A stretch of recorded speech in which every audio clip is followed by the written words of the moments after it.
Maëva Gautelier, Joseph Cassaro, Roger Mossé, Dominique Bièche, Alain Auxerre, Pierre Maroc, François Degnaud, Evelyne Louis, Véronique Garnier, j'ai un pouvoir, Catherine Bienfait, Marie-Christine Rodriguez, Catherine Foulon, Marie-Pierre Vicello, Florian Paris, Christelle Kégine, Patricia Coty, Jean-François Kerr, Julien Esterini, Hervé Kella, René Alberici, Philippe Canobio, Geneviève Martin, Saïd Achache, Michel Deschaux. Le quorum est atteint.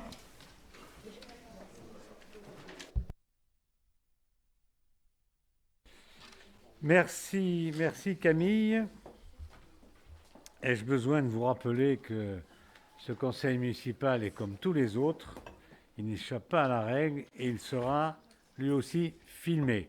Je m'en excuse auprès de vous, mais chaque fois je suis obligé de le dire, puisque c'est comme ça, à chaque conseil municipal, il faut qu'on vous rappelle que vous serez filmé.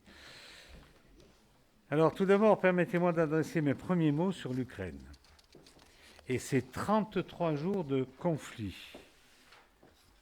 33 jours, c'est le nombre que nous sommes d'élus dans le cadre du conseil municipal à Bougbellère. Et aucune résolution ne semble à l'ordre du jour sur la scène internationale. En tout cas, je suis fier de notre commune. Je suis fier parce que la solidarité est exemplaire. En effet, outre notre don à la Croix-Rouge que nous avons voté lors du précédent conseil pour 15 000 €, ainsi que les 3 000 € récoltés par l'intermédiaire de notre cagnotte en ligne auprès des particuliers, ce ne sont pas moins de 18 000 € qui sont venus également épauler l'action de la Croix-Rouge sur place.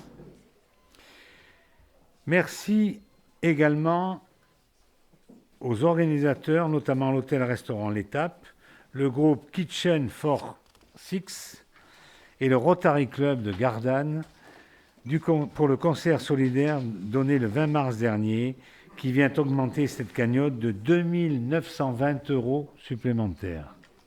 Pardon ? Ah, c'est 3 000. Ben, entre-temps, ça fait des petits, où je pense que le Rotary a rajouté 80 € pour faire 3 000. OK.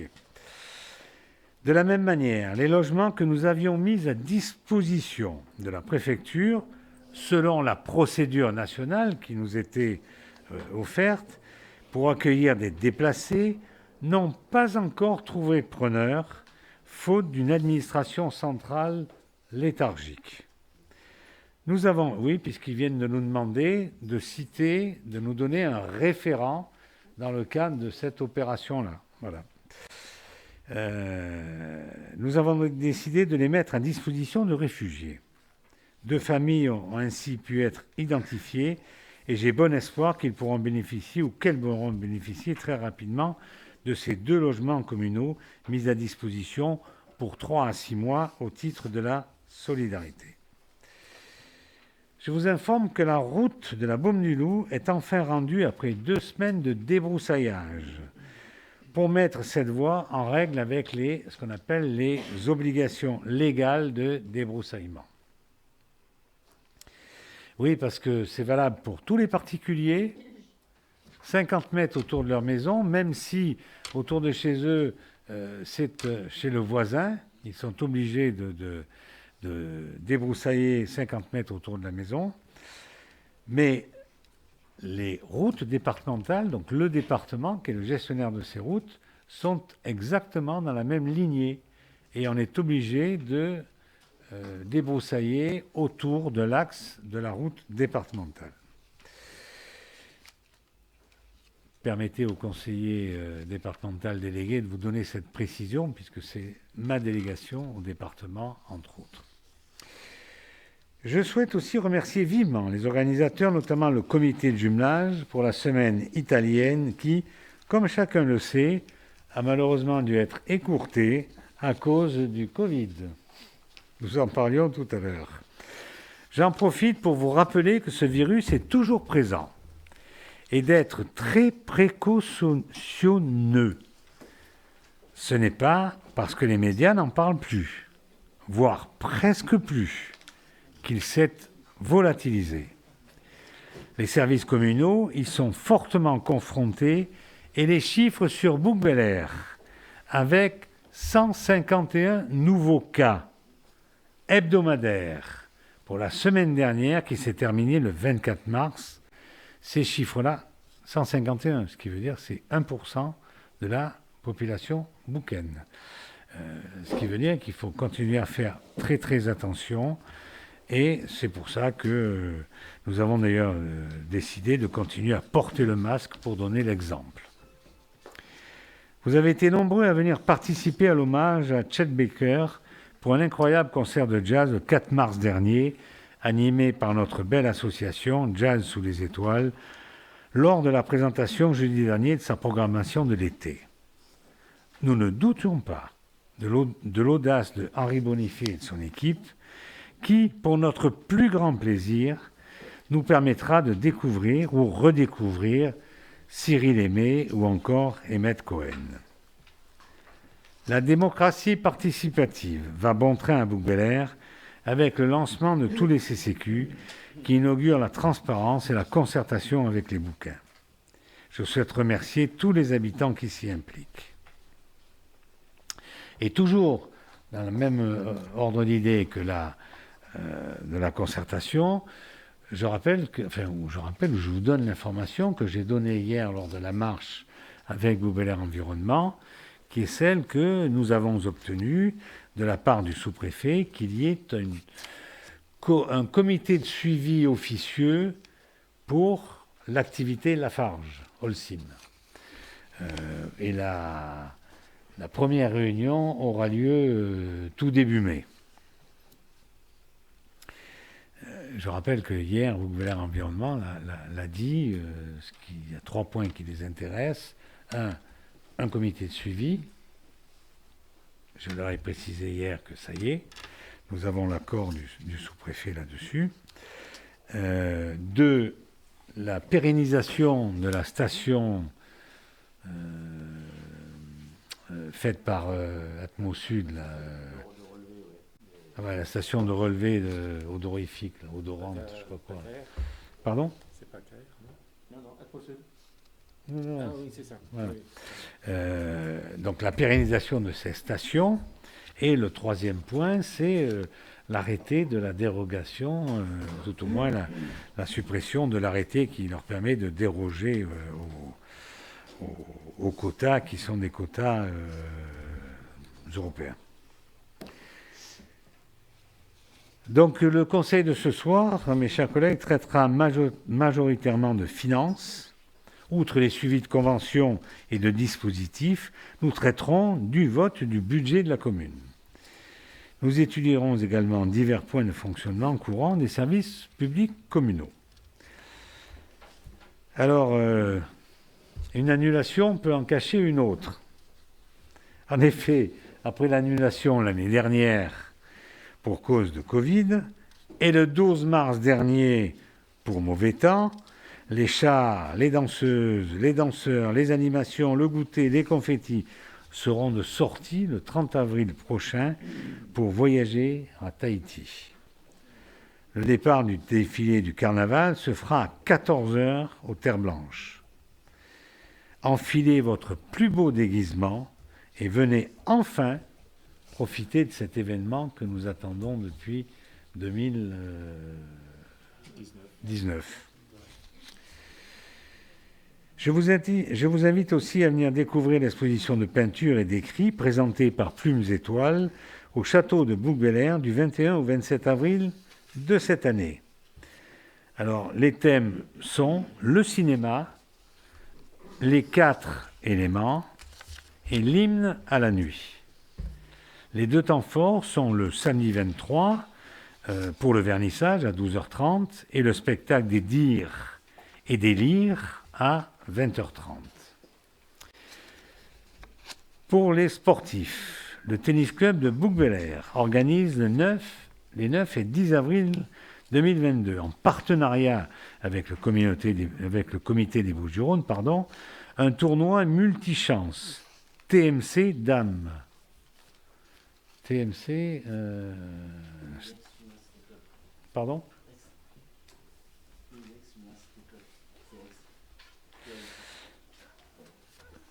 Dame, le point rose, pour soutenir une association qui s'engage pour l'amélioration de la santé et le bien-être des femmes. Au titre de la solidarité, je vous invite à venir assister à la conférence organisée par le Secours catholique le 8 avril à 19h à l'espace Jean d'Ormesson sur les inégalités mondiales au XXIe siècle, animé par Luc Simula, qui est un professeur agrégé de sciences économiques et sociales. Des mots pour jouer, des mots pour rêver, mais aussi des mots pour écrire. La bibliothèque de Bouc-Bel-Air organise régulièrement des ateliers d'écriture créative pour les enfants. L'association Les Mots se livre a animé le premier pendant les vacances de février. Il a réuni 12 jeunes autour du thème des trésors. Le deuxième a lieu le 6 avril et le troisième est programmé pour le 18 mai. Je crois avoir vu Madame le maître. Ah voilà, d'accord.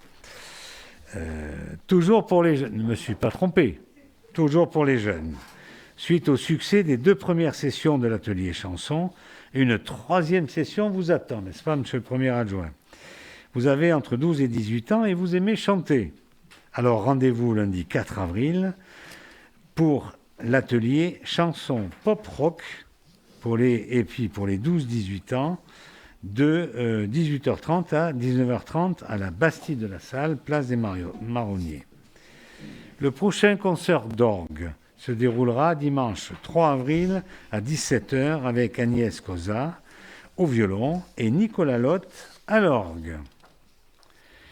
Et puis pour les amateurs de sport automobile, celle que nous attendons, que nous n'avons pas vue depuis 2019, la 28e course de côte de Bouc-Bel-Air revient les 17 et 18 avril prochains, après plusieurs années d'absence à cause du Covid.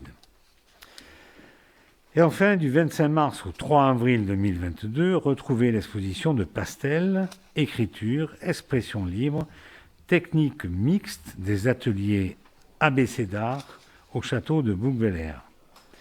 Et toujours côté château, samedi prochain, un café-concert est organisé à 20h30 par 3 musiciens pour revisiter les airs connus de l'opéra. Bref, un opéra sans chanteur proposé par la diva sans voix.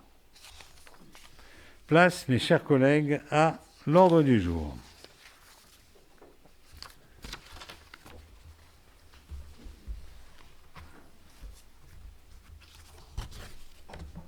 Nous avons adopté le procès-verbal du dernier compte-rendu du dernier conseil municipal. C'est toujours pareil. Vous avez sur le site de la commune, vous l'avez en intégralité. Et le compte-rendu, c'est simplement en fonction de l'article 22-17 du Code général des collectivités territoriales que je vous le fais adopter, mais il est visible cela. Est-ce que vous avez des remarques? Pas de remarques ou d'observations sur ce compte-rendu? Il n'y en a pas, je m'en doutais, puisqu'il est très succinct. Donc je mets aux voix ce compte-rendu. Est-ce qu'il y a des voix contre? Il n'y en a pas. Est-ce qu'il y a des abstentions? Il n'y en a pas non plus, donc unanimité. Je vous remercie. Je dois, mes chers collègues, vous informer pour les décisions prises dans le cadre de l'article 21-22 du Code général des collectivités territoriales. Il s'agit de la décision numéro 004 du 4 mars 2022. C'est une convention d'occupation du domaine privé communal entre la commune de Bouc-Bel-Air et le père Benoît Delabre, ministre du culte catholique.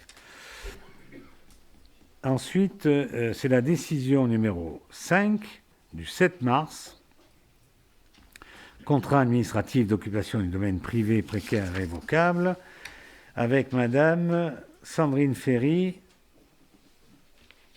Et ensuite, la décision numéro 6 du 7 mars aussi, qui est une convention avec l'Union départementale des pompiers 13,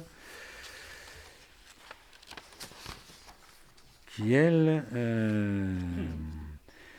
prévoit l'assistance de la commune pour la commune dans la mise en place d'un dispositif de sécurité et de premier secours de la nouvelle édition des Boucles Bel Air pour le dimanche 15 mai. Voilà. Il y a des questions là-dessus?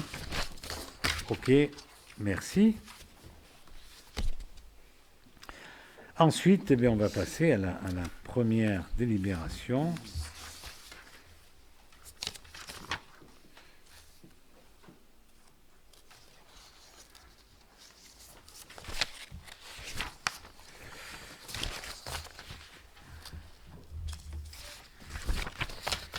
Il s'agit donc du séjour d'été éducatif et sportif pour les 6-17 ans du 25 au 29 juillet.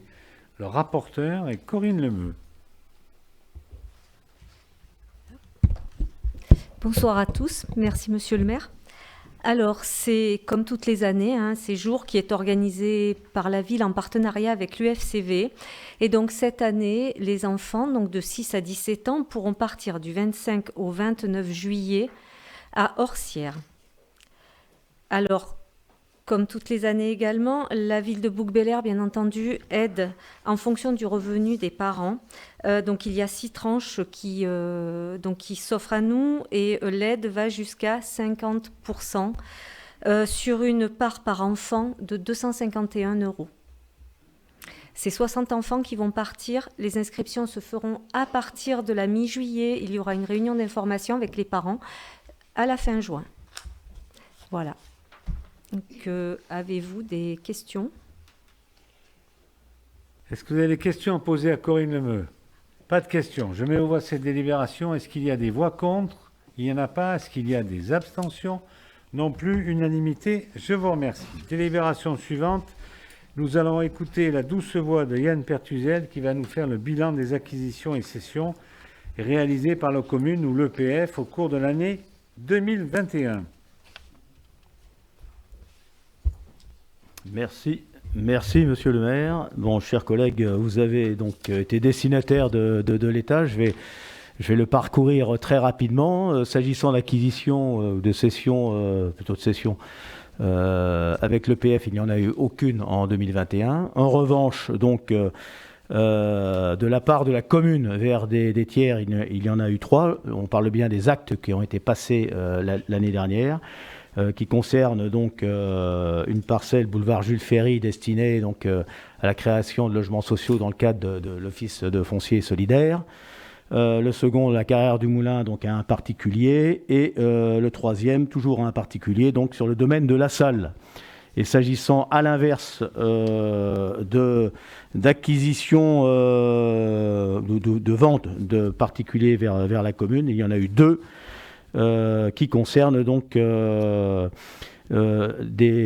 parcelle qui a été vendue à la commune par monsieur et madame Burcard sous le Cré et enfin rue de Versailles. Donc là c'est une rétrocession dans le cadre de l'opération de l'écrin vert donc à la commune destinée donc au futur parking qui va être créé donc à côté donc de l'écrin vert. Voilà, j'en ai fini. Merci Yann. Est-ce qu'il y a des questions à poser à Yann? Pas de questions, donc je vous demande de prendre acte de ce que le bilan a été fait au conseil municipal. Ensuite, nous avons l'examen du compte de gestion de la commune et l'examen, on passera après au budget du SPIC. On va avoir un certain nombre de délibérations financières et on va écouter la douce voix de Sophie. Merci, monsieur le maire. Bonsoir à tous. Je précise que chacune des délibérations financières qui va suivre a fait l'objet d'échanges et de précisions lors d'une commission de finances qui s'est tenue vendredi 25 mars. Un avis favorable a été émis pour chacune d'entre elles. Alors, en application des articles du Code général des collectivités territoriales, l'Assemblée délibérante entend débat et arrête le compte de gestion du comptable. Considérant la conformité des opérations effectuées par le receveur, n'appelant ni observation ni réserve de la part de l'ordonnateur, il est proposé d'approuver le compte de gestion du receveur pour le budget de la commune pour l'exercice 2021. Il est décidé d'arrêter les comptes de gestion 2021 ainsi qu'il suit. Pour la section fonctionnement, en dépenses, un montant de 14 965 661,46 €. En recettes, le montant de 17 198 601,61 €, un résultat de 2 232 940,15 € pour la section fonctionnement. En investissement, en dépenses, le montant de 10 099 413,14 €. En recettes, le montant de 8 363 409,40 €, un résultat de moins 1 736 003,74 €. Le résultat de l'exercice 2021 est donc de 496 936,41 €. Avec prise en compte des résultats antérieurs cumulés, on arrive à un résultat de clôture 2021 en fonctionnement de 6 397 961,50 €. En investissement, moins 2 450 776,67 €, soit un résultat cumulé global au 31 décembre 2021 de 3 947 184,83 €.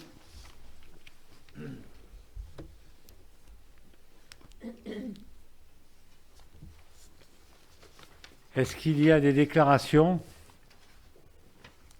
Monsieur Kela, vous avez la parole. Oui, auparavant, excusez-moi, mais le compte de gestion, on a parlé du compte administratif en commission, mais le compte de gestion... On les a tous brossés lors du... Pardon? Oui. On les a tous balayés lors de la commission de finances, toutes les délibérations. Bon, est-ce qu'on pourra faire un commentaire sur le compte administratif en même temps? Ça sera... Ou j'attends la question sur le compte administratif.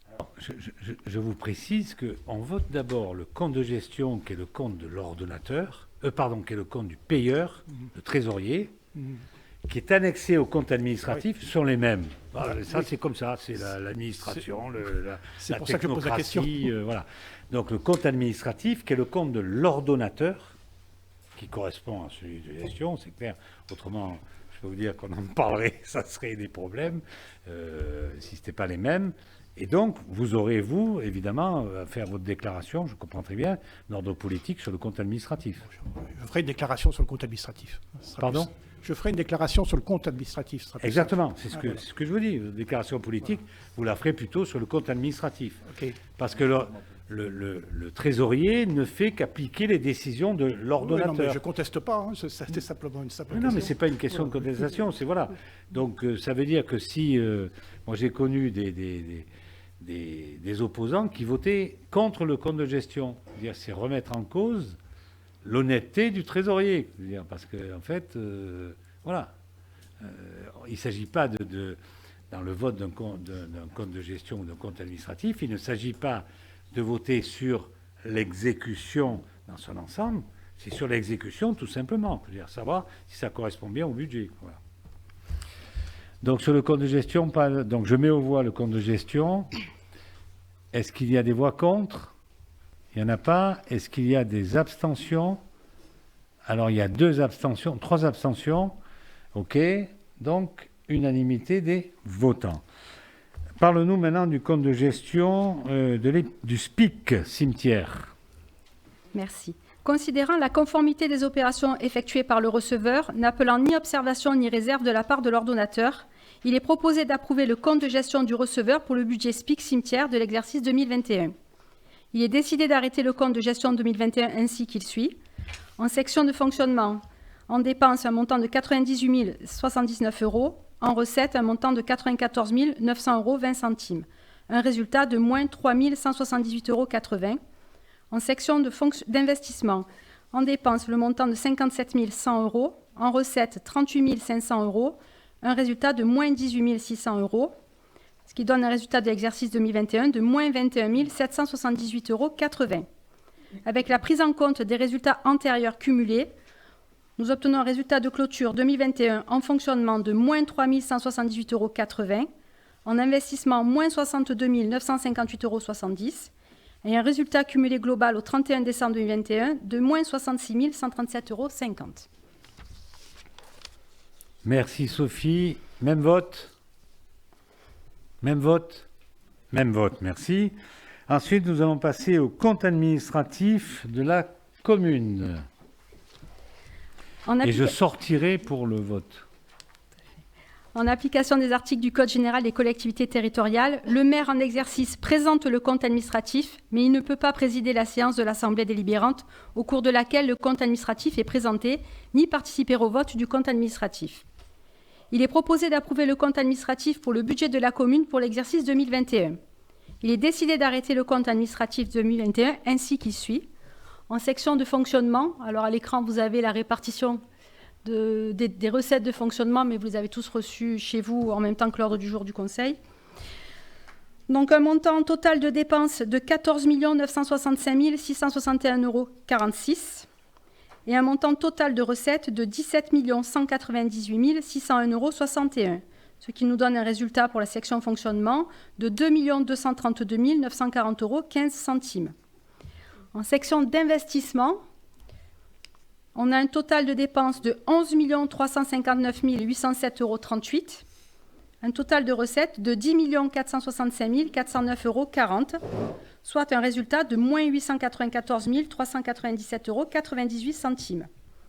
Avec la prise en compte des résultats antérieurs cumulés, on arrive à un résultat de clôture 2021 en fonctionnement de 6 397 961,50 € et en investissement, le montant de moins 1 609 170,91 €, un résultat cumulé global au 31-12 de 4 788 790,59 €. Alors avant que je sorte et que je laisse la présidence à Mathieu Pietri, est-ce que vous avez des questions à me poser sur le compte administratif? Je ne vous demande pas de faire une déclaration politique. Allez-y. Oui, merci, monsieur le maire, de me donner la parole. C'est plus des commentaires et une déclaration que des questions. On a fait des comparaisons entre le réalisé 2021 et le budget, parce que je pense que c'est important de voir comment sont réalisés ce qu'on avait prévu. Alors, ce qu'il apparaît sur les dépenses de fonctionnement d'abord, si on exclut tout ce qui est transfert aux investissements, parce que ce n'est pas des dépenses réelles de fonctionnement, en fait, la différence entre le budget et le réalisé est de moins 9,6%. Il y a près de 10%. Ça veut dire qu'on n'a réalisé que 90% de ce qu'on avait prévu. C'est une différence qui n'est pas anodine, qui n'est pas petite, et qui dépasse le montant d'aléas qu'on pourrait attendre. Je pense que 10%, c'est plus que des aléas normaux. Le budget des dépenses est donc largement surestimé. Ce qui d'ailleurs est récurrent, quand on regarde l'année 2020, c'était déjà du même ordre de grandeur, c'était même 10,5%. Au contraire, en ce qui concerne les recettes de fonctionnement, elles ont été supérieures de 1,2 million d'euros, c'est-à-dire 7,5% par rapport à celles prévues au budget. Donc, moins de dépenses et plus de recettes. Je dirais tant mieux. Mais bon, c'est quand même mieux d'avoir un budget qui soit bien affiné. Donc, l'excédent, finalement, des dépenses des recettes par rapport aux dépenses est de 4,6 millions d'euros, ce qui représente quand même 22% des recettes. Donc, on peut penser que la commune aurait pu soit investir davantage pour utiliser cet argent qui avait été voté, soit réduire les recettes en réduisant les taxes, puisqu'on n'a pas besoin de tout cet argent finalement. En ce qui concerne les dépenses d'investissement, là encore, on constate une forte sous-consommation des sommes prévues au budget. Les dépenses d'équipement réalisées en 2021, si j'en crois les documents, ont été de 41%, même 42% quasiment, inférieurs au budget. Et oui, c'est cela. Donc d'après les comptes administratifs, 41% inférieurs en 2021. Excusez-moi, je m'exprime mal. Les dépenses réalisées selon les comptes administratifs sont inférieures de 41% à ce qui était prévu au budget. Donc on peut penser, soit on a du mal à réaliser les projets et les travaux qui étaient prévus dans l'année, peut-être par manque de pilotage, soit les recettes encore là sont excessives. Voilà les commentaires que j'ai à faire sur ce compte administratif.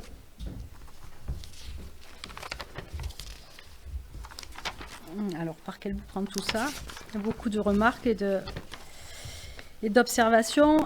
Pour ce qui est du fonctionnement, les recettes, elles sont travaillées sur une prévision avec un comparatif avec l'année N-1 ou N-2. On était encore un peu en année Covid et on n'a pas eu l'ensemble des recettes qu'on aurait souhaité avoir, ce qui peut expliquer parfois qu'il y ait des deltas entre ce qui est prévu et le réalisé. Après que les recettes soient supérieures aux dépenses, c'est le signe d'une bonne gestion de la collectivité et pas l'inverse.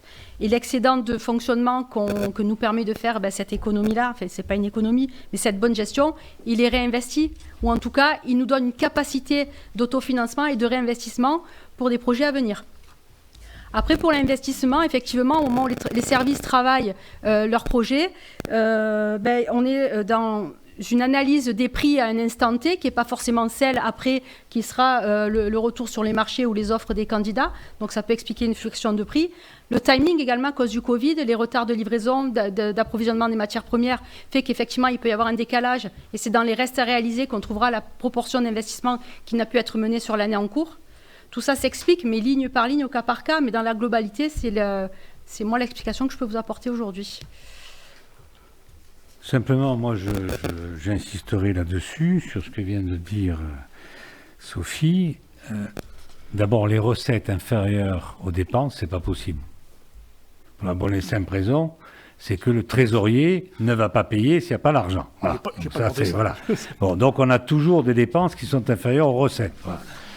Et ensuite, un budget, ce qui est là, c'est un budget, c'est une estimation, comme vous a dit l'adjoint délégué aux finances, c'est une estimation. C'est-à-dire qu'on va estimer les dépenses, voire des recettes. Les recettes peuvent varier, y compris en fonctionnement. Parce qu'on va voter, tout à l'heure, on le fera, on votera un taux du seul impôt qui nous reste, c'est le foncier, que ce soit bâti ou non bâti. Mais c'est quelque chose qui peut bouger. Et donc, il peut y avoir de nouvelles impositions qui sont faites. Donc, en recettes, ça peut bouger. Comme les recettes que nous obtenons, qui sont, encore une fois, une estimation, peuvent bouger. Donc, on peut être au-dessus. Et tant mieux. Et tant mieux aussi qu'on n'ait pas dépensé l'intégralité du budget. Et donc, ça nous fait un boni. Et ce boni, on va l'utiliser dans le cadre du budget. C'est clair. Du budget de cette année. Voilà. C'est une chose qui est tout à fait normale. C'est comme ça qu'on gère une collectivité. Voilà.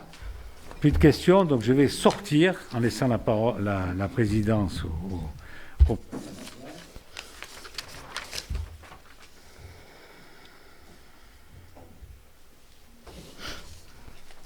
on prend celui-là.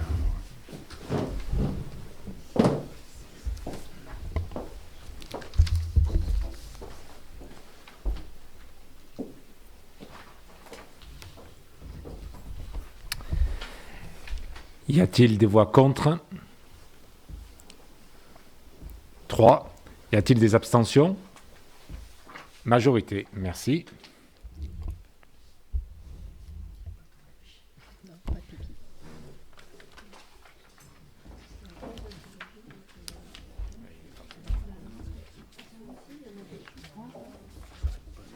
Non, c'est pas comme j'ai noyé un peu le...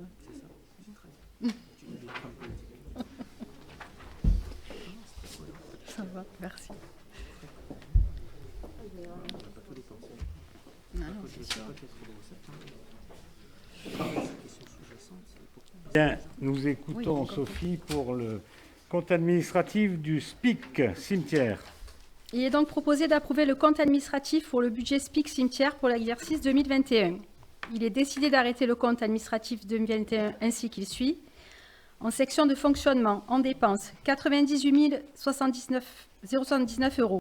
En recettes, 94 900 euros et 20 centimes. Un résultat de moins 3 178,80 euros. En section d'investissement, 57 100 euros de recettes, 58 500 euros, 57 100 euros en dépenses, 38 500 euros en recettes. Un résultat de moins 18 600 euros. Résultat de l'exercice 2021, moins 21 778,80 euros. Avec la prise en compte des résultats antérieurs cumulés, un résultat cumulé global au 31-12 en section de fonctionnement, moins 3 178,80 euros. En investissement, moins 62 958,70 euros. Et donc, au 31-12, moins 66 137,50 euros. Merci Sophie. Est-ce que vous avez des questions ou des déclarations?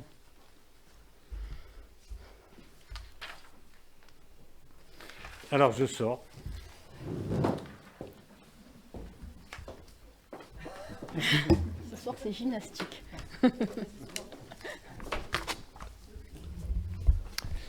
Est-ce qu'il y a des voix contre?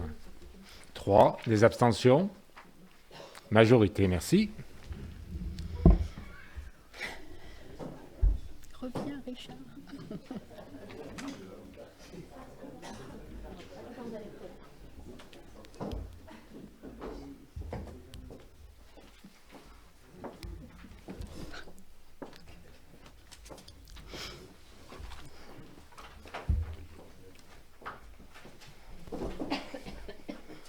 Merci. Nous allons donc maintenant voter les deux taux de foncier bâti et non bâti que va vous proposer Sophie Suras.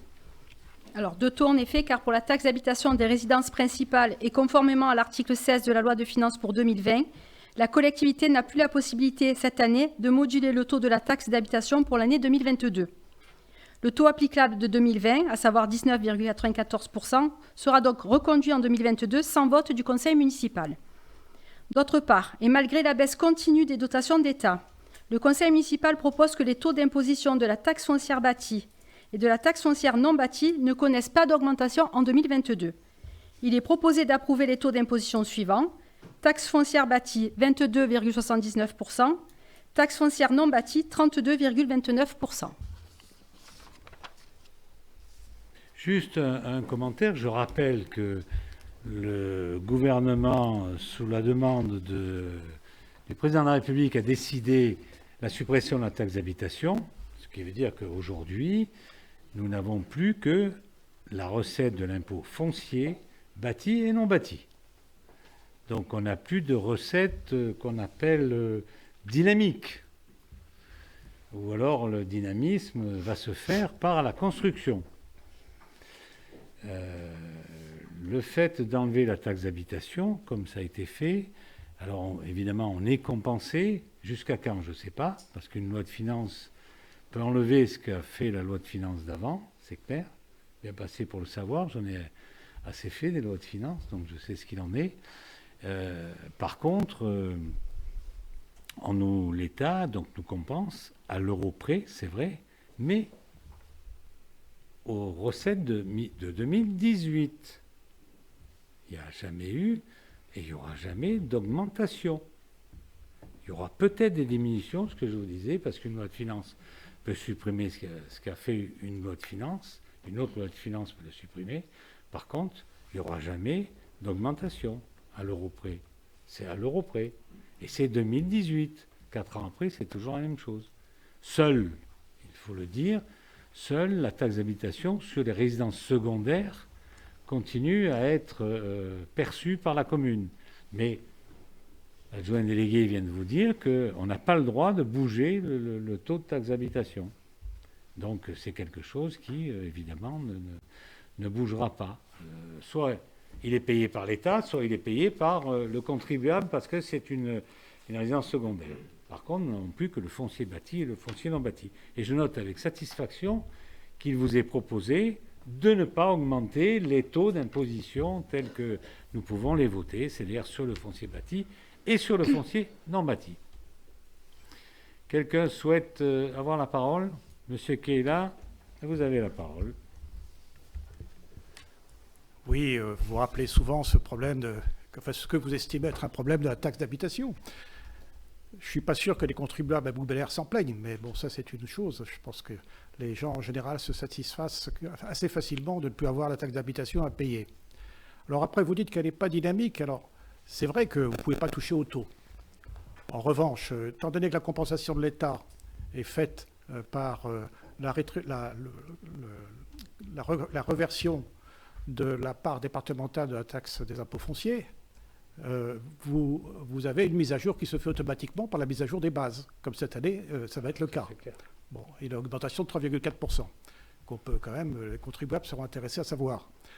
Hein. D'autre part, comme c'est aussi donc une part de l'impôt foncier, en cas de nouvelle construction, contrairement à ce que vous avez dit autrefois, vous aurez aussi une augmentation de la taxe de la compensation de la taxe d'habitation. Alors, vous vous félicitez de ne pas faire une augmentation. Moi, ce qu'on a dit dans ma remarque précédente, ce que je disais, c'est que nous, on souhaite une baisse, parce qu'on pense qu'une hausse non seulement ne serait pas justifiée, mais une baisse le serait largement, étant donné qu'on n'utilise pas tout le budget. Ce qui est là-dessus, c'est, je note avec satisfaction que vous proposez une baisse. Je note avec satisfaction que vous proposez une baisse, mais c'est encore une fois quelque chose d'utopique. Pourquoi ? Parce qu'encore une fois, demain, on peut avoir l'effet inverse. C'est clair. Et quand vous parlez du foncier qui augmente, c'est vrai que la loi SRU nous oblige à aménager, à faire des logements sociaux. Quand je vous dis que les logements sociaux, c'est 15 ans d'exonération de foncier. 15 ans. Ce qui veut dire que tout logement social fait ne va rien nous amener avant 15 ans. Pas de taxe d'habitation, puisque les nouveaux logements n'ont pas de taxe d'habitation. Sauf si c'est une résidence secondaire. Un logement social, je ne pense pas que ça soit une résidence secondaire. Donc ça veut dire, si vous voulez, qu'on n'a pas de recettes concernant ces logements-là. Et pour le foncier, autre que le logement social, c'est une exonération de 2 ans. Pourquoi ? Parce qu'il faut le temps que le cadastre le mette, le prenne, le machin, le truc, etc. Voilà. La publicité foncière, vous savez que c'est au moins 1 an pour le... bon, mais là, le cadastre, c'est pareil. Il faut un certain temps. Donc, en fait, on appelle ça une exonération de 2 ans, voilà, dont l'année en cours. Voilà. Donc, si vous voulez, ce n'est pas des recettes qui sont, pour moi, dynamiques. C'est clair. Et ça, on le doit au gouvernement actuel. Alors, peut-être que les bouquins, ils sont contents de ne pas avoir de taxe d'habitation. Peut-être. Mais je peux vous dire que l'élu local que je suis n'est pas content. Et oui, il n'est pas content. Pourquoi ? Mais tout simplement parce qu'on lui enlève son droit d'imposer. Et donc, au moment des municipales, le droit à l'électeur de dire vous avez bien fait ou non. Là, aujourd'hui, on est suspendu à la bonne manne du gouvernement, de par le biais des dotations. Alors, la DGF et compagnie, alors ça, j'en parle même pas parce que ça a baissé depuis une dizaine d'années d'une façon phénoménale. Et là, on vous bloque sur la taxe d'habitation. Donc, on est en train, malheureusement, avec ce gouvernement, qui confirme d'ailleurs un peu ce que faisait celui d'avant, le gouvernement de M. Hollande, on est en train de mettre la main sur les collectivités locales. On n'aura plus le moyen de se gérer, tout simplement. Il faudra qu'on attende la bonne manne de l'État. Quand on connaît les finances de l'État, on peut s'inquiéter fortement. Voilà. Donc, sur ces taux, est-ce que vous avez des voix contre ? Pas de voix contre ? Ah si, 3 contre. Vous êtes contre, donc, les taux d'imposition. OK, 3 contre. Abstention. Donc, 3 abstentions. Donc, majorité. Merci. Ensuite, nous allons évoquer l'affectation des résultats du budget de la commune. Et Sophie va nous en parler. Le compte administratif 2021 et le compte de gestion 2021 font donc ressortir les résultats suivants. Un résultat excédentaire de la section de fonctionnement de 6 397 961,50 €. Un solde d'exécution déficitaire de la section d'investissement de 2 450 776,67 €. Un solde de reste à réaliser excédentaire de 841 605,76 €. Un résultat final d'investissement en prenant en compte les restes à réaliser excédentaires de 1 609 170,91 €. Il est proposé d'affecter le résultat de la section de fonctionnement de l'exercice 2021, soit 6 397 961,50 € de la manière suivante. Compte 002, excédent antérieur reporté, 3 897 961,50 € et sur le compte 1068, excédent de fonctionnement capitalisé, 2 500 000 €. Est-ce que vous avez des commentaires à faire sur l'affectation de ces résultats ? C'est normal puisqu'on doit affecter en premier pour le budget d'investissement qui évidemment était négatif, puisque c'est là où on fait l'affectation. Pas de commentaires là-dessus, donc je mets aux voix l'affectation des résultats tels que vous avez proposé. Est-ce qu'il y a des voix contre ?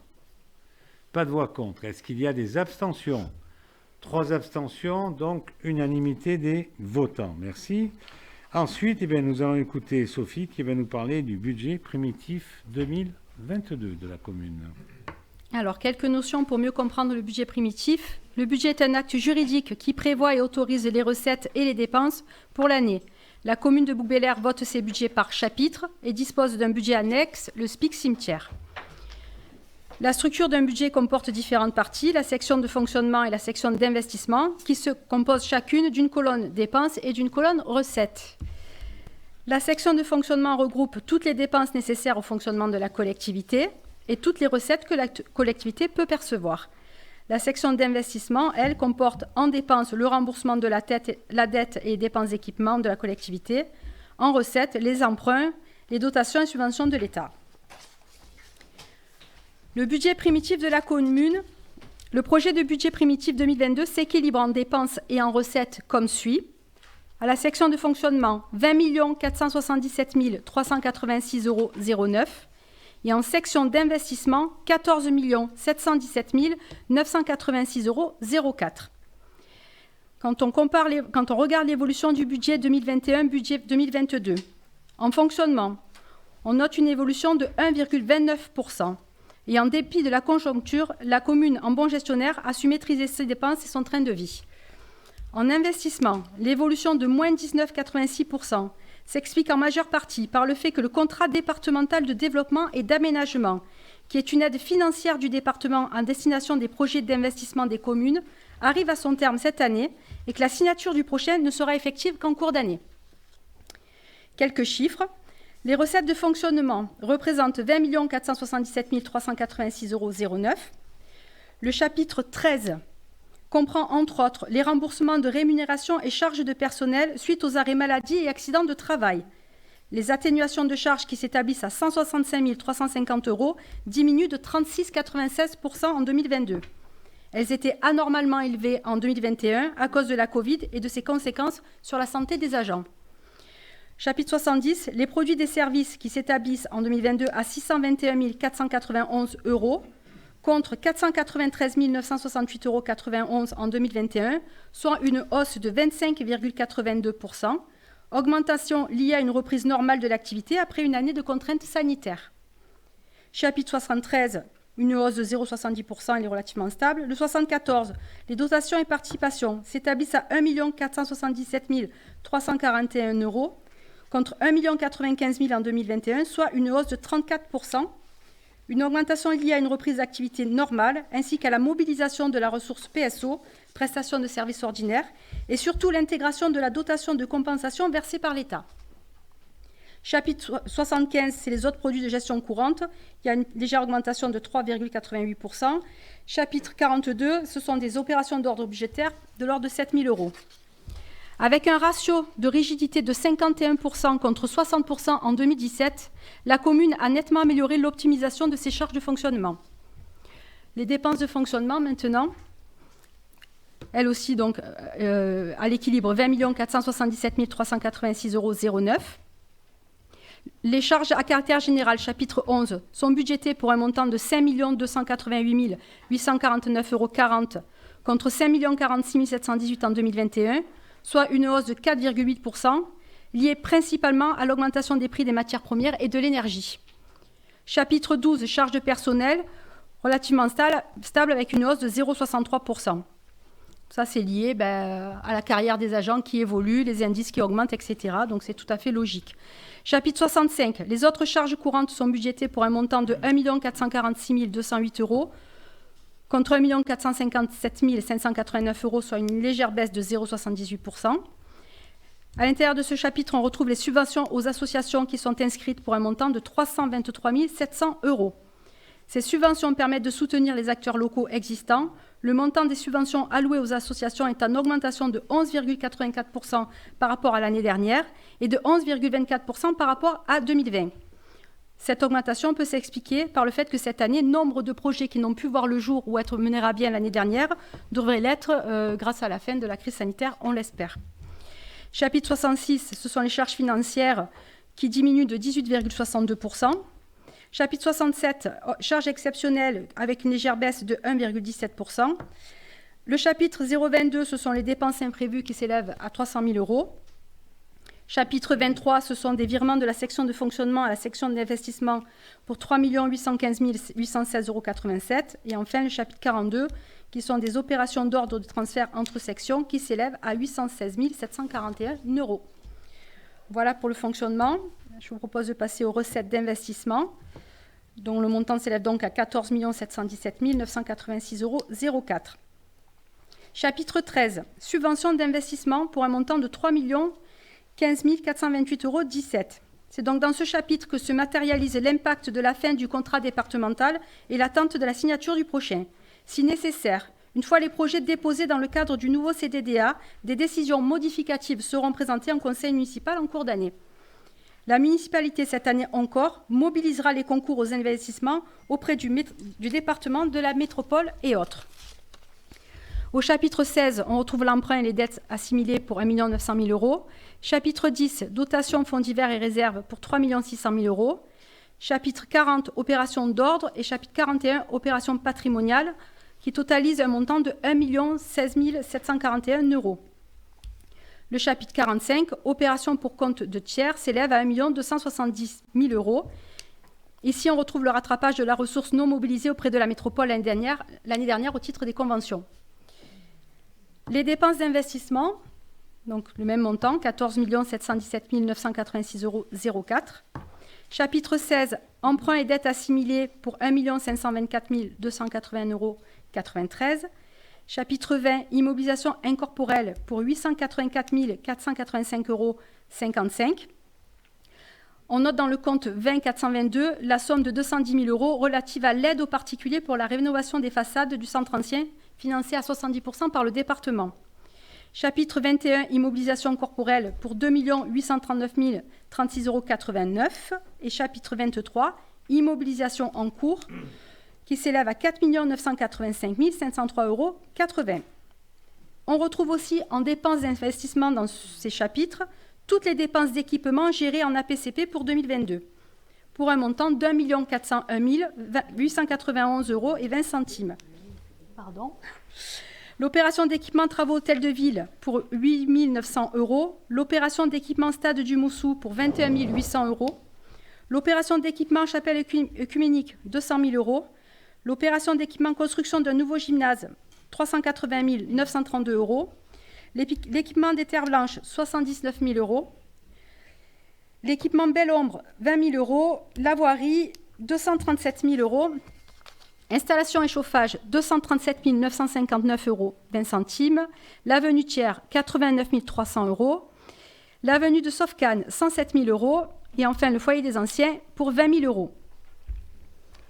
Un montant de 2 800 000 € également d'installation, matériel et outillage technique. Voilà pour les chiffres. Je vous propose un petit récapitulatif sur la dette. Le capital restant dû au 1er janvier 2022 est de 9 429 120,92 €. Les annuités à payer au cours de l'exercice sont de 1 731 306,47 €. Globalement, le stock de la dette a diminué de 33% depuis 2017. Les subventions versées. En 2022, la commune de Bouc-Bélier a prévu le versement de 323 700 € pour les associations et autres afin de préserver le dynamisme de la commune et 54 000 € pour le CCAS. Les taux de contribution, on vient de les voter. Cette année encore, comme elle l'a fait depuis 2014, la commune maintient ses taux d'imposition. La progression de 4% que l'on note sur les exercices 2020-2021 vient de la revalorisation des bases cadastrales qui suit l'évolution de l'inflation et non une volonté municipale. En synthèse, ce budget primitif 2022 affiche une stratégie de l'équipe municipale en 3 axes forts. Une maîtrise de nos dépenses avec le maintien d'un train de vie raisonnable. Une maîtrise de la dette avec une capacité de remboursement de 5,1 ans qui envoie comme message aux banques qu'elles peuvent nous faire confiance. Une politique d'investissement vertueuse et soutenue qui permet à la municipalité de lutter contre la dégradation de son patrimoine et d'en augmenter sa valeur. Cette politique d'investissement est importante pour nos administrés, mais aussi pour notre tissu économique et notre attractivité. À Bouc-Bélier, cet investissement est ciblé et très volontariste pour l'écologie urbaine et la transition écologique, pour s'adapter au changement climatique, pour garantir aux Bouquins une belle qualité de vie et de service. Je vous remercie de votre attention. Merci Sophie. Question à poser à Sophie ou déclaration? Monsieur Kella, vous avez la parole. Merci de me donner la parole. Alors, sans surprise, ça ne va pas être très différent de ce que j'ai dit tout à l'heure, sauf que c'est pour nous encore plus flou. Tout d'abord, c'est vrai que j'avais fait remarquer tout à l'heure que les comptes administratifs, dans les comptes administratifs, le budget de fonctionnement de dépenses était largement surestimé par rapport au réalisé. Alors, vous prévoyez encore une augmentation en 2022 par rapport au budget 2021, hein, et par rapport au réalisé de plus 11% des dépenses de fonctionnement. Alors, vous allez me dire que l'année dernière, il y avait le Covid, on n'a pas eu le temps de dépenser autant, etc. etc. Bon, vous venez de dire qu'il y a encore le Covid cette année, il y a la crise en Ukraine. Tous les ans, il se passe quelque chose qui affecte le budget. Donc, je pense que ça ne sert à rien d'être aussi optimiste, si je puis dire, en dépenses, quand on sait qu'on n'y arrivera pas, qu'on arrive tous les ans à pas dépenser plus de 90% des dépenses prévues. Alors, une petite anecdote, j'ai noté avec surprise dans le budget de dépenses que vous prévoyez par contre une légère diminution du budget concernant énergie et électricité. Alors ça m'a étonné parce que, à moins qu'on fasse des efforts considérables d'économie d'énergie brusquement en un an, les coûts de l'énergie augmentent considérablement. Donc je suis un peu surpris là-dessus, mais on pourra revenir peut-être plus tard. Alors après, concernant les recettes de fonctionnement, alors là, c'est encore plus incompréhensible pour moi. Les recettes de fonctionnement diminuent de 3,5% par rapport au budget réalisé 2021. Mais ce qui m'étonne particulièrement, c'est la baisse de 1% en ce qui concerne les impôts et taxes. Alors qu'on sait même, et vous l'aviez admis vous-même le mois dernier, quand on a parlé du débat d'orientation budgétaire, qu'il va y avoir une augmentation automatique de l'assiette de 3,4%.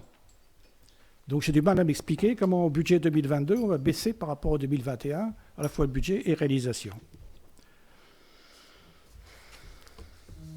Donc je pense que les recettes sont largement sous-estimées quand les dépenses sont largement gonflées. Alors, bon, vous connaissez la conséquence, et évidemment ce que sera notre demande, en l'occurrence, c'est évidemment de baisser les taux d'imposition.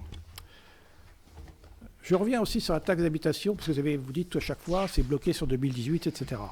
Mais sauf erreur de calcul de ma part, ou erreur d'information, vous me contredirez si c'est faux, mais d'après ce que j'ai pu vérifier, lorsque on a arrêté donc, ce transfert à l'État de la responsabilité de la charge de ce qui correspondait à la taxe d'habitation, le taux de prélèvement à Bouc-Bel-Air était de 19,94%, c'est-à-dire 320 € par habitant, alors que la moyenne de la strate à laquelle appartient Bouc-Bel-Air était de 16,68% et 245 € par habitant.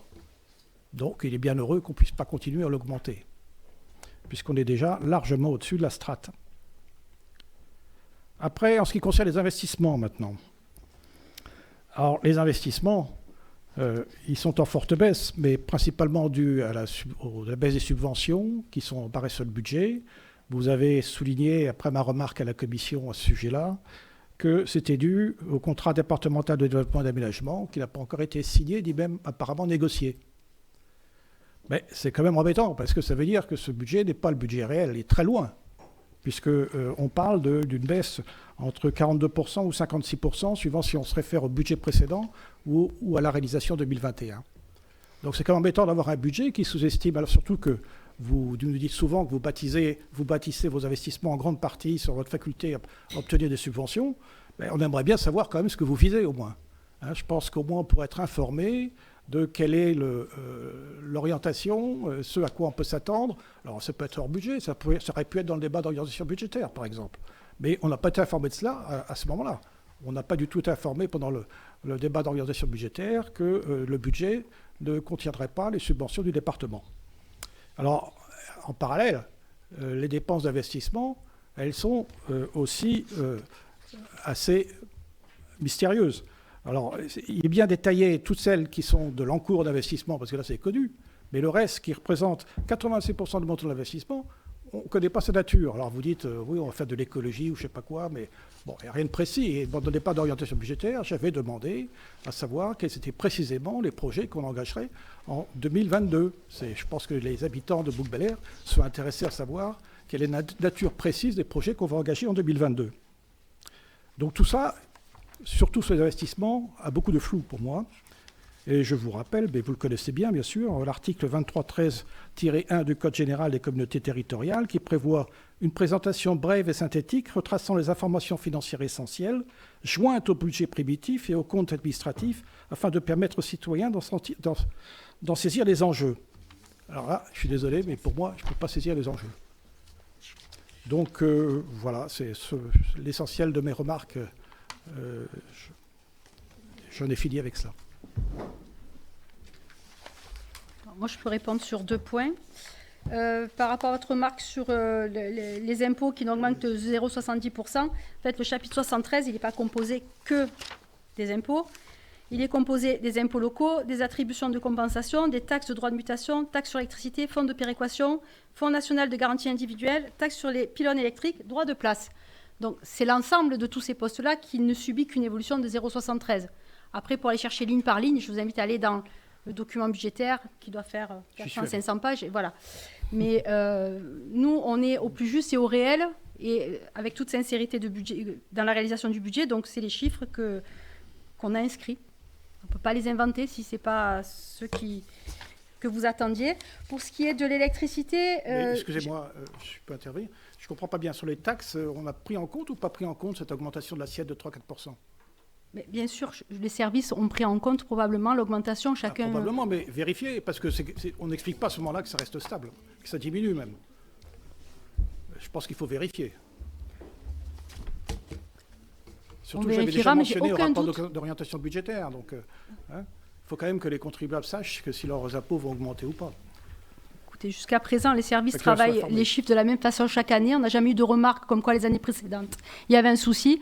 Donc, je ne vois pas pourquoi cette année se serait trompé sur le calcul. Écoutez, c'est étonnant, à moins que le nombre d'habitants ait diminué brusquement de 3% à Bouc-Bel-Air. Je ne peux pas m'expliquer comment la taxe foncière, le montant, va rester stable, voire diminuer, alors qu'il y a une augmentation de 3,4% de la base de calcul. Ça, moi, excusez-moi, monsieur le maire, je ne sais pas, hein, mais vous avez peut-être une opinion là-dessus. Oui. Ouais. Excusez-moi d'insister, mais bon, ça paraît être un point important. Et pour ce qui est des charges à caractère général et le coût de l'énergie, il y a bien une augmentation de 4,8% sur ce poste-là, d'annoncer. Ah bah, c'est ce que je vous ai dit tout à l'heure en dépenses de fonctionnement. C'est ça? En dépenses de fonctionnement? Oui, moi j'ai vu que ça diminuait. Non, non. Ah. Elles sont budgétées pour un montant de... Par rapport à 5,2 millions par rapport à 5 millions en 2021, soit une augmentation de 4,8%. Bon, écoutez, je vérifierai. C'est ce que je vous ai annoncé. Voilà. Pour le reste de vos remarques, monsieur le maire, Donc, ça veut dire que vous avez voté comment? Devinez. Pardon? Devinez. Vous me demandez comment on va voter? Après les remarques. On vote contre. Ok, donc je demande pour le budget comment vous votez. Alors, je ne devine pas, il faut que vous vous exprimiez. Alors, est-ce qu'il y a des voix contre? 3 voix contre. Est-ce qu'il y a des abstentions? Pas d'abstention, donc majorité. Merci. Ensuite, on a le budget primitif du SPIC cimetière. Merci, monsieur le maire. Donc, conformément à l'instruction M4, le budget primitif du SPIC pour l'exercice 2022 s'équilibre en recettes et en dépenses. Section de fonctionnement, 265 880 €. Section d'investissement, 265 880 €. Total, 531 760 €.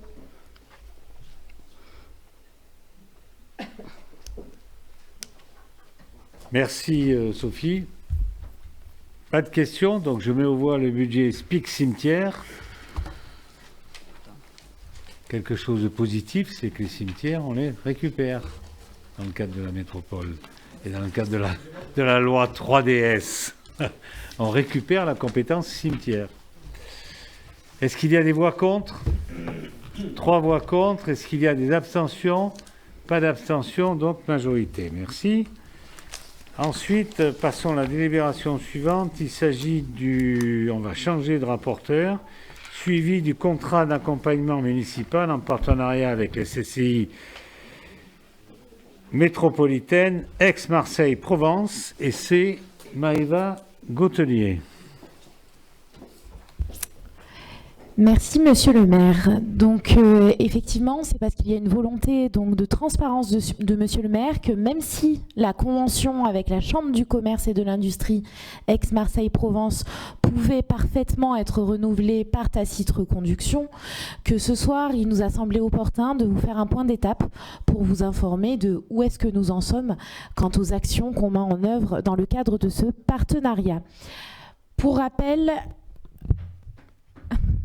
la convention a été votée donc en juin 2020 pour un montant de 4 000 € par an et elle propose 3 types d'accompagnement qui ont largement été mobilisés et utilisés par la commune. J'étais trop près du micro, excusez-moi. Donc 3 types d'accompagnement avec de nombreuses perspectives telles que vous allez pouvoir le constater. Premier accompagnement, il y avait un volet donc conseil et accompagnement global avec notamment une veille législative en matière de commerce en quasi temps réel, une base de données, un recensement des chiffres et d'ailleurs c'est dans ce cadre-là qu'on a pu vous faire la présentation lors du dernier conseil municipal et d'ailleurs pour répondre à la question qui m'avait été posée, vous voyez je pense à vous, c'est 60% en fait des entreprises qui ont été récemment créées, qui ont été créées sous la forme d'une micro-entreprise ou d'une entreprise individuelle, étant précisé que ce pourcentage prend en compte les professions libérales. Voilà. Deuxième point dans ce volet conseil et accompagnement global, donc un accès à une base de données qui a été mise à disposition des commerçants et entrepreneurs de la commune lors des confinements, avec une mise à disposition d'une boutique en ligne, les commerçants pouvaient utiliser la plateforme CCI pour vendre en fait leurs achats en ligne directement et ça a été mis à leur disposition, donc ça a été très utilisé.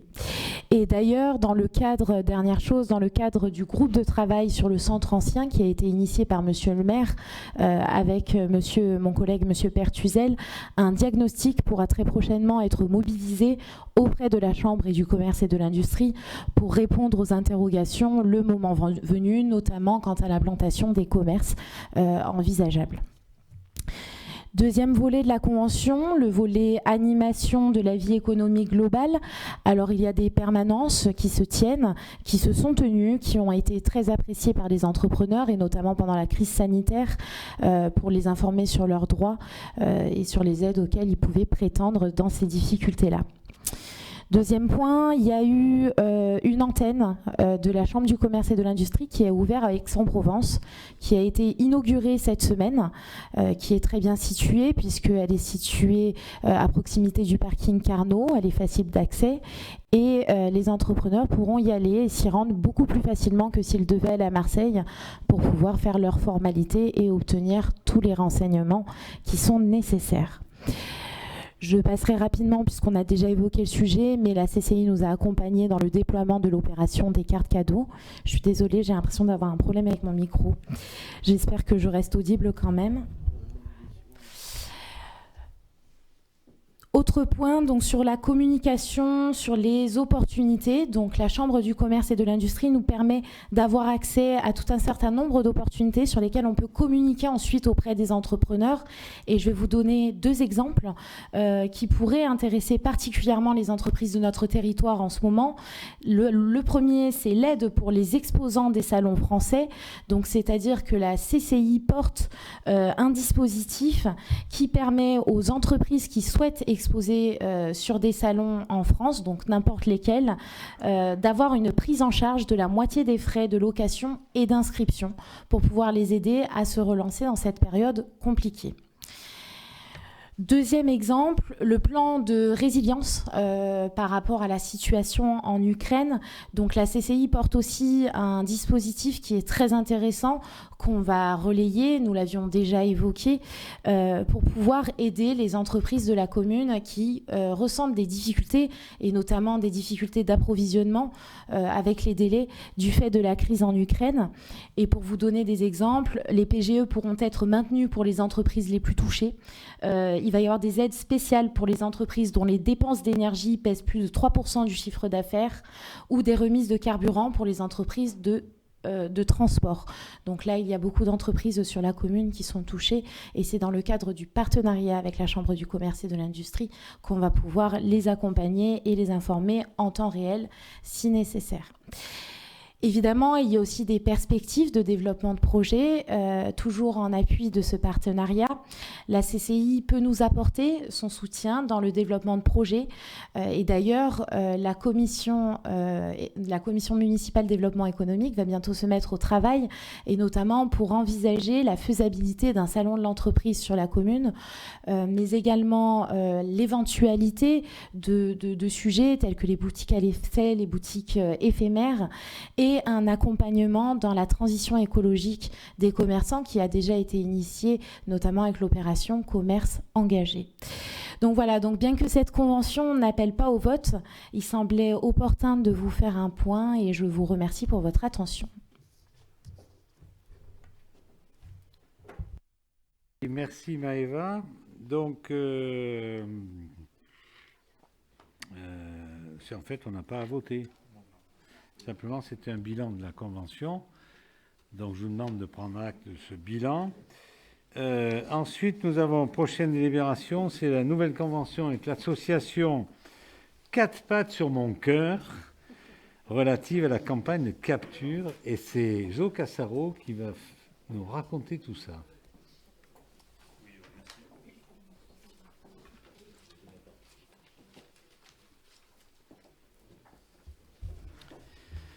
Merci, Monsieur le maire. En effet, cette nouvelle convention avec 4 pattes sur mon cœur est relative à la campagne de capture dans le cadre de la régulation de la population féline sans propriétaire ou sans détenteur, vivant en groupe dans les lieux publics de la commune, au titre des dispositions de l'article L211-27 du Code rural. Cet article répond à la nécessité d'éviter, bien sûr, la surpopulation de chats.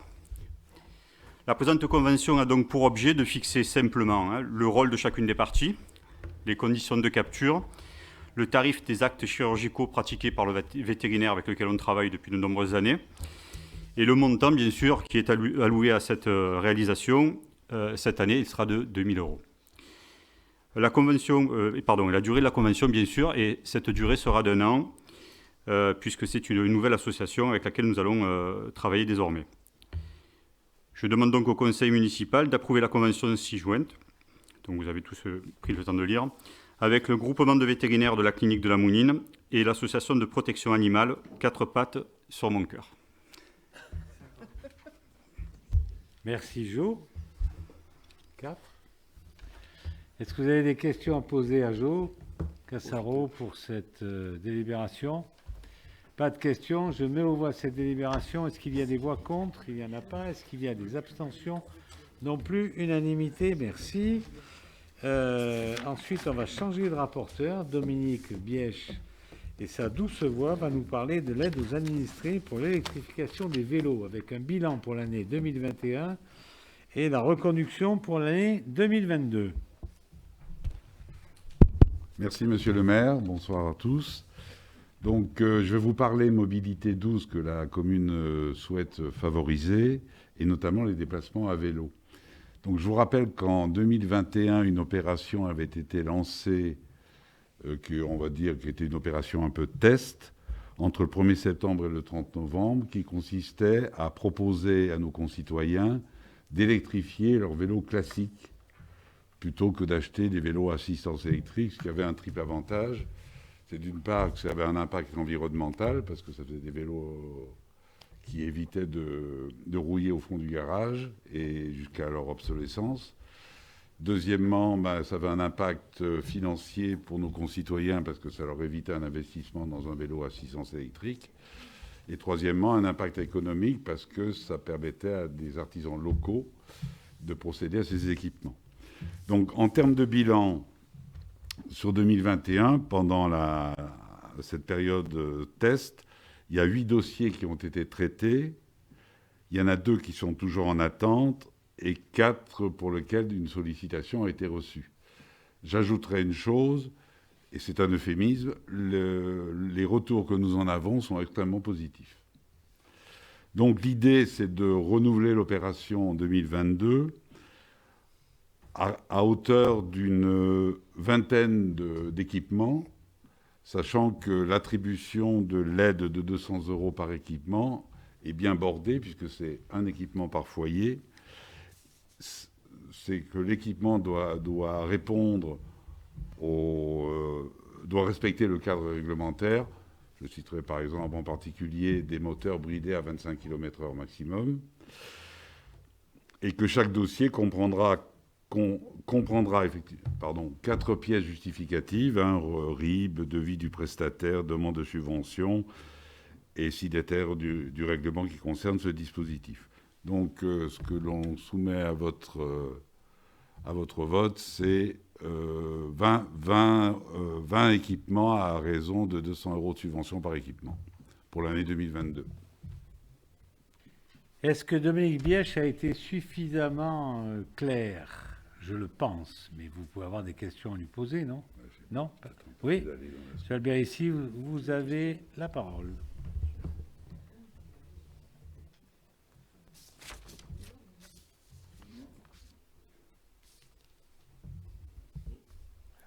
Monsieur le maire, bonsoir. C'est monsieur Alberici, enfin je vous le répète. Donc juste une petite précision, est-ce que vous pouvez nous dire le montant de cet équipement? Vous dites une aide de 200 €, mais le montant total? C'est variable évidemment en fonction de chaque vélo qui est à équiper. C'est pour ça que ça fait ça fait l'objet d'ailleurs d'un devis. Mais on peut dire que la fourchette, c'est entre 800 et 1000 €. Voilà. Merci. Pour une autonomie du vélo qui varie entre 50 et 80 km à peu près, selon l'usage qui en est fait. Merci.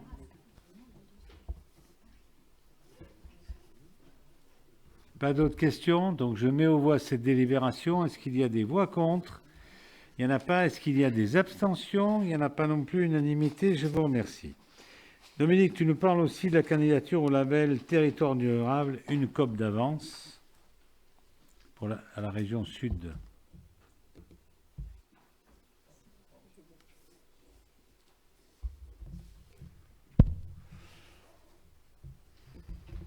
Merci, monsieur le maire, à nouveau. Vous savez que la ville de Bouc-Bel-Air a été labellisée en 2019 avec ses 3 libellules en tant que territoire engagé pour la nature, et plus récemment a obtenu sa première fleur au titre des villes fleuries. Alors ce sont des labels dont on peut se féliciter, mais qui sont essentiellement orientés sur les aspects préservation de la nature. Sauf que dans le domaine dans la notion de territoire durable, il y a d'autres composantes qui peuvent intervenir, à savoir des composantes sociales et économiques. Donc l'idée de candidater pour ce label, le territoire durable, une COP d'avance, je rappelle que COP, ça veut dire conférence des parties, pour ceux qui ne sauraient pas, de candidater à ce label, ça permettrait d'avoir une reconnaissance un peu plus large de l'ensemble des actions qui sont portées par la commune et qui ne sont pas forcément qui ne concernent pas directement la nature, telles que, par exemple, les véhicules électriques, tels que le zéro plastique à usage unique, autant d'opérations qui ont pu être réalisées. Voilà, donc l'idée, c'est de candidater pour ce label autour de 5 axes, engagement, gouvernance et pilotage, mobilisation et exemplarité interne et externe, communication effectivement sur les actions réalisées et bien évidemment sensibilisation de nos concitoyens. Merci Dominique. Question à Dominique. Pas de questions. Je mets aux voix cette délibération. Est-ce qu'il y a des voix contre? Je vous en prie. Je voudrais juste savoir, est-ce qu'il y a des critères imposés dans ce label? Est-ce qu'ils sont engageants? Est-ce que vous pouvez nous raconter un peu plus d'informations, donner un peu plus d'informations sur ce label-là? Parce que j'ai du mal à comprendre à quoi va servir, je dirais, cet engagement. Alors, il y a une équipe d'experts qui vient rendre visite à la commune. Ne touchez plus. Voilà. Merci. Il y a une équipe d'experts qui vient rendre visite à la commune le 25 ou le 26 avril prochain, qui passe pratiquement toute la journée sur la commune et qui recense, à qui on expose et qui donc recense l'ensemble des actions dans le domaine environnemental, dans le domaine social et économique, qui ont un peu ce triple impact pour constituer le dossier de candidature à ce label. Donc il y a un accompagnement qui est fait par une équipe d'experts. Après, il y a un jury qui détermine pour l'ensemble des communes qui ont candidaté si elles méritent ou pas d'obtenir ce label. D'accord. Pour l'instant, Il fleurit, ça s'est passé de cette manière. D'accord. Donc pour l'instant, vous n'avez pas encore constitué de dossier. Non, vous allez être accompagné à partir du 25 avril. 25, c'est ça? Oui, 25 ou 26 avril. Vous pourriez revenir vers nous pour nous donner un peu plus d'informations, le cas échéant? Lors d'un prochain. Tout à fait. Il n'y a pas de secret. Très bien, je vous remercie. OK. Est-ce que vous avez... Pardon. Donc je mets aux voix cette délibération. Est-ce qu'il y a des voix contre? Il n'y en a pas. Est-ce qu'il y a des abstentions? Non plus, unanimité. Je vous remercie. Nous allons écouter Marie-Pierre qui va nous parler de la création d'un poste dans le cadre du dispositif du parcours emploi compétences. Oui, merci Monsieur le maire. Donc le parcours emploi compétences vise à faciliter l'insertion professionnelle des personnes sans emploi rencontrant des difficultés particulières d'accès à l'emploi. Il s'agit notamment des personnes en situation de handicap. Donc ce dispositif repose sur le triptyque emploi, formation, accompagnement. Donc il fait l'objet de 4 phases. La première, c'est un diagnostic du prescripteur. Alors, le prescripteur, ça peut être Pôle emploi, ça peut être la mission locale et Cap emploi. Nous, dans le cas dont on va parler, ça sera Cap emploi. Ensuite, il doit y avoir des entretiens tripartites réunissant le prescripteur, la collectivité et le futur salarié. Pour qu'il s'engage aussi, le futur salarié s'engage dans cette démarche. Ensuite, la troisième étape, c'est le suivi pendant toute la durée du contrat. Et enfin, c'est un entretien de sortie avant la fin du contrat. Donc, nous avons actuellement sur la commune un agent vacataire qui rentre parfaitement dans ce cadre-là. Donc, intégrer cet agent dans ce dispositif a plusieurs intérêts. Alors déjà, pour le salarié, ça lui permettrait de bénéficier d'un contrat à durée indéterminée d'1 an renouvelable maximum 3 fois, puisqu'actuellement, il est vacataire. C'est une position encore un peu plus précaire. Ça permettrait aussi d'augmenter ses revenus en travaillant un peu plus d'heures, puisque ce contrat stipule qu'il doit être au minimum de 20 heures par semaine, alors que cet agent actuellement est vacataire à 25 heures par mois. Ça permettra aussi de développer ses compétences grâce à une formation et un accompagnement individuel. L'agent pourra être inscrit à des formations en lien avec le poste occupé, son niveau de connaissance et ses capacités. Et ensuite, à terme, ça pourrait lui permettre une pérennisation de son emploi avec un recrutement potentiel dans la collectivité. Pour la commune, il y a aussi des avantages à signer ce type de contrat, c'est-à-dire pouvoir recruter un agent formé en fonction de ses besoins et des organisations du service concerné, mais aussi développer et maintenir la satisfaction et des salariés, travailler en confiance avec du personnel formé qu'ils ont formé eux, et celle des usagers, bien sûr, puisque si le personnel est formé, on peut supposer que le service rendu sera meilleur. Donc, afin de pouvoir offrir à cet agent la possibilité d'intégrer ce dispositif, nous proposons donc au conseil municipal de ce soir de créer un emploi dans ce dispositif, donc parcours emploi compétences, dans les fonctions d'agent scolaire, en CDD, période de 12 mois, renouvelable, donc comme je vous disais, maximum 3 fois. C'est un poste à temps partiel de 25 heures par semaine à compter du 1er avril, avec une rémunération sur la base du SMIC. C'est un contrat aidé aussi par l'État. Voilà, je vous propose en même temps de valider le fait que Monsieur le maire puisse inscrire et faire les démarches nécessaires à la réalisation de ce contrat. Parce que si on vote que la création du poste et pas l'autorisation, Monsieur le maire, de pouvoir réaliser les démarches, ça va être un petit peu ballot. Voilà, alors je dois vous préciser que ce contrat a été discuté avec le service scolaire, le service RH, l'agent en question et sa famille, que la famille a été très touchée et a adhéré de suite, et le salarié aussi, à ce projet. Donc voilà. Merci Marie-Pierre. Est-ce que vous avez des questions à poser à Marie-Pierre Vitiello? Pas de questions. Je mets aux voix cette délibération. Est-ce qu'il y a des voix contre? Il n'y en a pas. Est-ce qu'il y a des abstentions? Non plus. Unanimité. Merci. Tu nous parles, Marie-Pierre, du renouvellement du contrat d'assurance des risques sanitaires? Oui. Donc la commune, c'est le contrat des risques tout court. On sort un peu du sanitaire.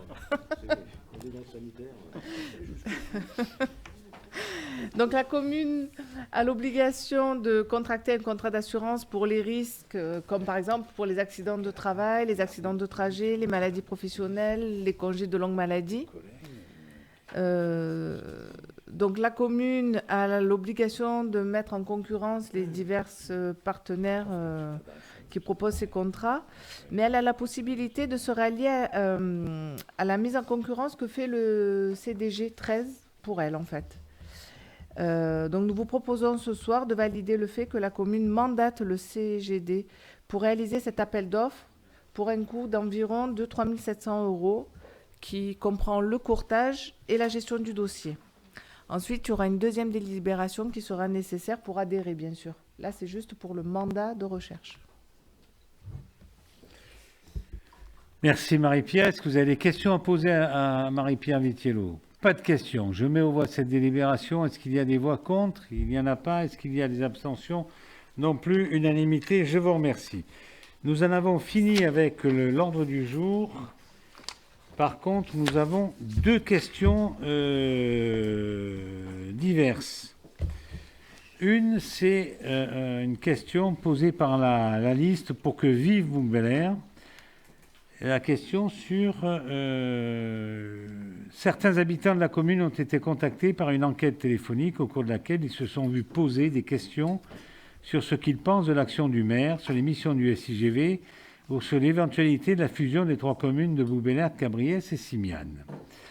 Nous souhaiterions savoir si la mairie est à l'initiative de cette enquête et si c'est le cas, dans quelles conditions et à quelle entreprise a été passé le marché, comment et pour qui seront exploités les résultats. Bon, encore une fois, vous dites des choses fausses, parce qu'il n'est pas question d'une fusion entre les communes. Donc, je vous serais reconnaissant d'arrêter les fake news. J'aime bien ce mot de fake news, parce que j'ai horreur du franglais.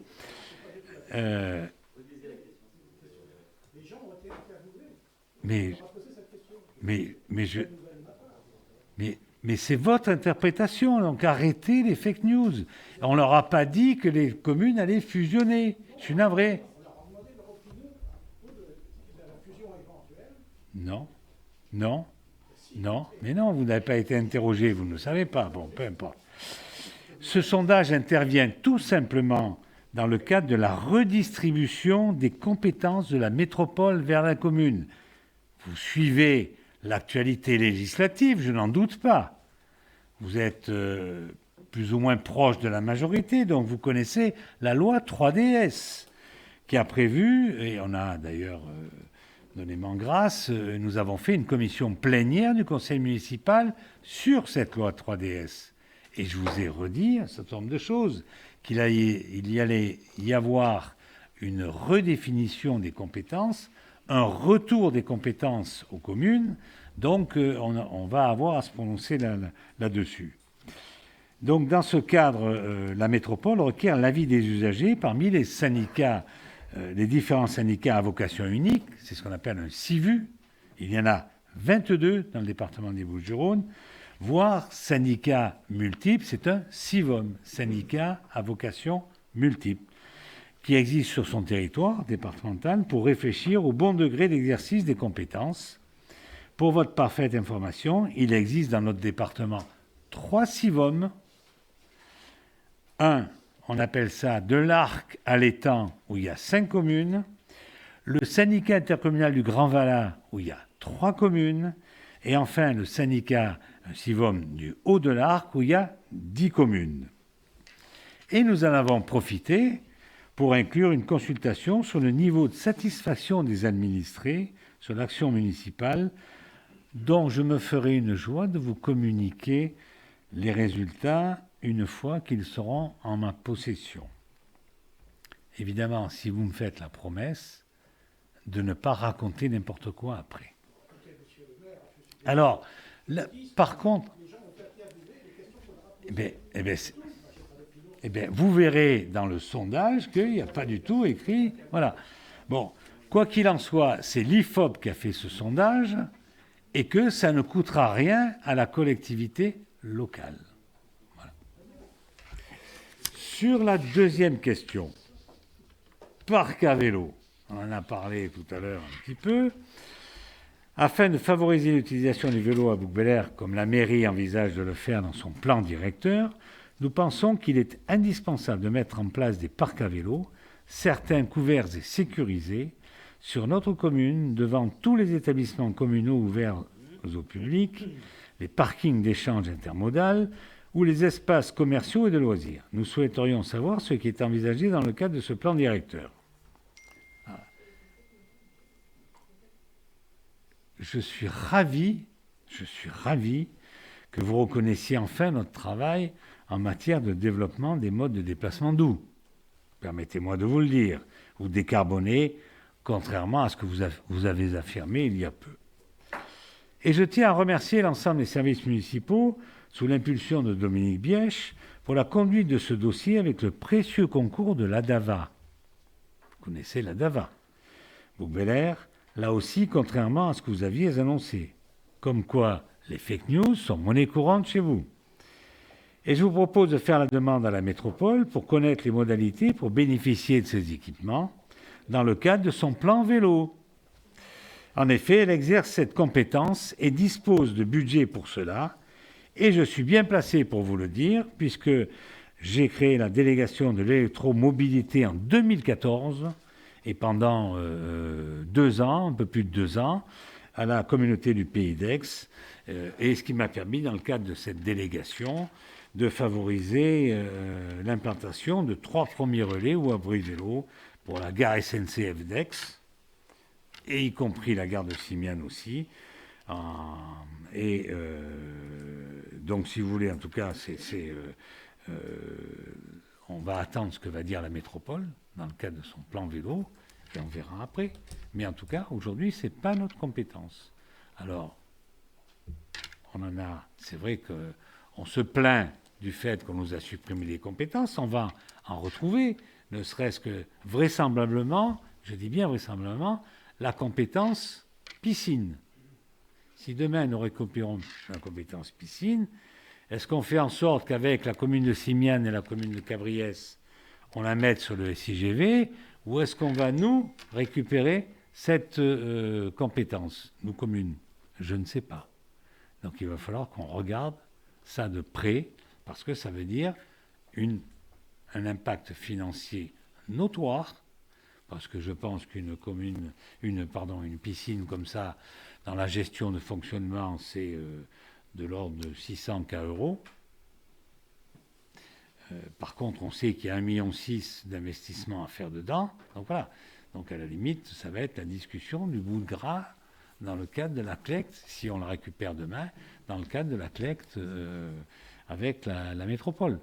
Ceci étant, je comprends que la métropole au niveau du Pays d'Aix est, à l'époque, je peux le comprendre, pris la compétence des piscines couvertes et chauffées, mais qu'aujourd'hui, sur l'ensemble de la compétence de la métropole avec la ville de Marseille et ces vieilles piscines qui sont des piscines tournesol qui datent d'il y a... Après, je ne sais plus quel JO là, qui a été fait par l'État, je comprends que la métropole n'ait pas envie d'assumer une telle compétence. Donc on aura à parler de cette compétence, comment elle reviendra, si elle revient pas, voilà. Donc je peux vous dire qu'il y a eu un sondage qui a été fait sur le SIGV, sur la mutualisation, comment les gens voyaient les choses, etc., etc. Voilà, c'est tout. Voilà, mesdames, messieurs, mes chers collègues, l'ordre du jour étant terminé, je vous souhaite à toutes et à tous une bonne soirée et un bon appétit.